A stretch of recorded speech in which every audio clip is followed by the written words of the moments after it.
आज मु आमर ओडिशार जेते कृषक पशुपालनकारी विशेषकर गोपालनकारी मानक पई एक वार्ता देवा पई चाहूँगी।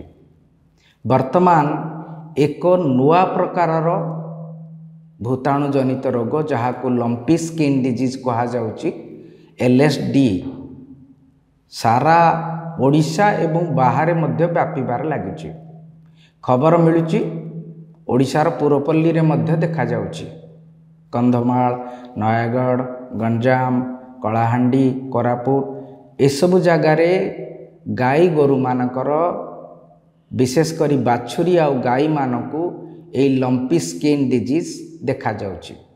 एई रोगर कारण हला यह एक भूताणी जनित रोग बा भाइराल डिजीज। यार लक्षण देखा जीवो जेतेबेले तार संक्रमणता आसीबो सेतेबेले शरीर रे तापमात्रा बढ़िबो एवं शरीर सारा छोट छोट आबु आबु हो जीवो। बेले बेले ताको हम चर्म गुंठली बोली कहू, केही केही ताको नोडुलार बोली कहंती। ताको वैज्ञानिक हिसाब रे LSD बा लंपी स्किन डिजीज बोली कहा जाउची। एहा एक नुआ भूताणु जनित रोग कहले अत्युक्ति हब नाही। विगत 4-5 वर्ष धरी एहा सारा भारत रे देखा जाइछि। एई रोगर कौन निराकरण हो पारिबो ये गोटे बड़ आम मानक सामना रे चैलेंज हो जाइछि। अनेक गाई गोरु मरुथिबार मृताहत होउथिबार खबर मिलुची ओडिशा बाहर मध्य। या पाई कौन सी प्रकार निराकरण व्यवस्था नहीं? निश्चय अच्छे। आमर LSD रोग विरुद्ध रे कौन सी टीका व्यवस्था नहीं, किंतु एक प्रकार हेटेरोलोगस वैक्सीन अच्छी जहाँ गोट पॉक्स बा छेली मानकर बसंत रोगर पाई तैयारी टीका मध्य काम करुछि। आमर भारत सरकारकर एवं ICR IVRI अनुमोदन करबे एही गोट पॉक्स वैक्सीन को दिया जाउछि। सरकार को तरफरु दबार व्यवस्था करा होछि। कथारे अछि बेलहु रही सावधान करिबा चाल टीकादान। ए टीकादान जदि करिथिबा रोग प्रतिरोधक शक्ति सृष्टि हेब। गाई गोरु माने विशेष करी बाछुरी माने एही रोगर संक्रमण रे शिकार हेबे नाही। मृताहत हार कमी जीव। ये प्रतिरोधक शक्ति प्रतिषेधक शक्ति व्यवस्था इंग्लिश रे गोटे कथा अछि prevention is better than cure. जदि हेई गला, जदि टीका दिया जाई पारि नाही बा टीका दबा सत्वे मध्य देखा गला ए रोग, ताहले कौन करिबा?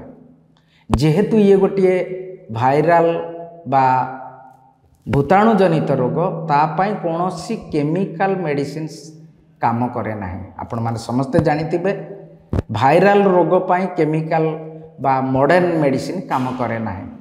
तेणु आमे एई रोगर चिकित्सा पारंपरिक भाव में करा जाई पारिबो, जोटा मु निजे तार गवेषणा करिछि एवं शह शह गोपालनकारी द्वारा यार प्रयोग करा जाइछि।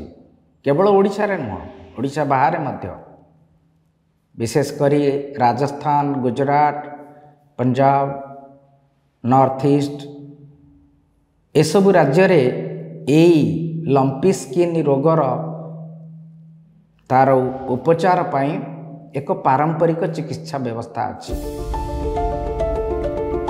यही पारंपरिक चिकित्सा अनुसार घी कुआरी रस बा आलोवेरा रस 4 चामच 2 चामच हलदी मिसेई से छोट बाछुरी को 3 चामच किंबा बड़ गाई गोरु को 5 चामच दिन को दिया जाए। दिन को थरे दबा, लगातार 7 ରୁ 10 दिन दबा। जदि घा हो जाइछि एई घी कुआरी रस बा आलोवेरा रस आ हलदीर मिश्रण को लेप मध्य दे पारिबा से घा उपरे। एठी कथा उठुची यार इफेक्टिवनेस केते अछि मु आपण मानकु कहिबाकु चाहे जे सारा भारत रे यार बहुत उपयोगिता रहुची व्यवहृत होची। आलोवेरा रे जहाँ को आमे कहूचु जे एटा घी कुआरी आलोवेरा एथिरे क्राइसोफेनिक एसिड अच्छी। क्राइसोफेनिक एसिड आलोइन एमोडिन थिबा दृष्टि घा सुखेबारे साहाय्य करे, भूताणु मारिबारे साहाय्य करे।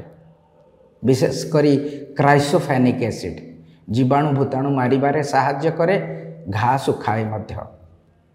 सेही भली हळदी जोटा कि आमे टर्मेरिक बोली इंग्लिश रे कहू, कुर्कुमा लंगा, एई कुर्कुमा लंगा रे कुर्कुमिन रहिची आउ टर्मेरिक ऑयल मध्य रहिची जहा घा सुखेबारे एवं पीड़ा कमेबारे साहाय्य करे। तेणु आपण मानकु समस्तंकु मु अनुरोध करिबी एई पारंपरिक चिकित्साटी जहाँ को आमे एथनोवेटनरी ट्रीटमेंट कहूचु एगेंस्ट एलएसडी घी कुआरी रस बा आलोवेरा रस सहित हळदीर मिश्रण भल काम करुछि। आपण भी यहाँ आपणे नेबे। काहेकि आपणे नेबे? कारण यार पार्श्व प्रतिक्रिया नहीं, यह खूब बा बिना खर्च रे करा जाई परिबो। आम आखपाखरे घी कुआरी रस बा गछ थिले सेथिरु जेल आनी घरे तो हळदी थिबो मिसेई आमे एई पारंपरिक चिकित्साटी करि परिबा। पुणी थरे आपण को कहिबी टीकादान करिबा। टीकादान सर्वोत्कृष्ट। बेलहू रही सावधान करिबा चाल टीकादान। जदि हेगला कहीं कहीं हो जाउची ताहाले एई पारंपरिक चिकित्साटी की मन रखिथिबा। आज पई एतिकी। धन्यवाद। नमस्कार।